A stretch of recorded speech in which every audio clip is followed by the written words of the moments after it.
ماه کامل یکی از قوی ترین زمانها برای کار با انرژی هاست.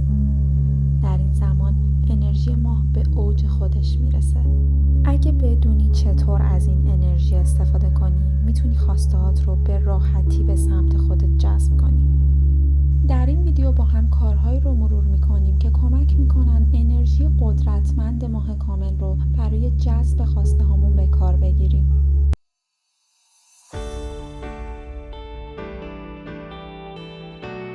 اولین کاری که باید انجام بدیم پاکسازی فضا و ذهنمونه. یک جای آروم پیدا کن، نور رو کم کن، چند نفس عمیق بکش و تصور کن که با هر بازدم استرس ها و نگرانی هات رو از بدنت به بیرون میفرستی. دومین کاری که باید انجام بدی رها کردن چیزهاییه که دیگه به دردت نمیخورن. ماه کامل زمان رها کردنه. الان وقتشه که با آگاهی از چیزهایی که تو رو سنگین میکنن، عقب نگهت میدارن و فرکانست رو پایین میارن دل بکنی. برای این کار یک قلم و کاغذ بردار و لیستی بنویس از باورها، احساسات، افراد یا خاطراتی که دیگه نمیخوای همراهت باشن. مثلا من باور به این که کافی نیستم را رها میکنم. من دلبستگیم به گذشته را رها میکنم. در نهایت کاغذ رو بسوزون و با شکرگزاری دور بنداز. این یعنی پایانشون رو پذیرفتی.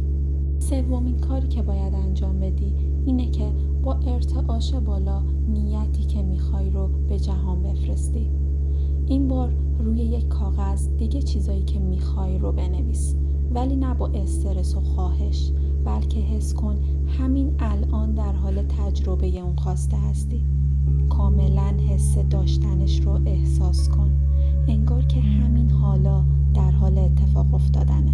مثلا بنویس من همین حالا در فراوانی مالی زندگی میکنم و احساس امنیت دارم، یا من در حال تجربه عشقی واقعی، عمیق و آرام بخش هستم. کار بعدی که باید انجام بدی مدیتیشن زیر نور ماه کامله. در سکوت شب جای آروم بشین، ترجیحاً جایی که نور ماه رو ببینی یا حسش کنی.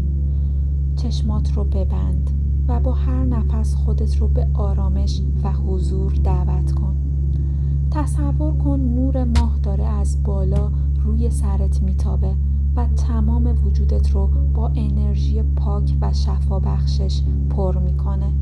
الان داشتن خواستت رو حس کن، طوری که همین حالا در حال تجربه اون هستی، و بعد اون خواسته رو رها کن بدون نگرانی، چون نور ماه کامل بسیار پر انرژیه و هر احساس و انرژی که در این زمان داشته باشی رو تقویت میکنه و به جهان هستی میفرسته و جهان دقیقاً همون احساس و انرژی رو به تو برمیگردونه.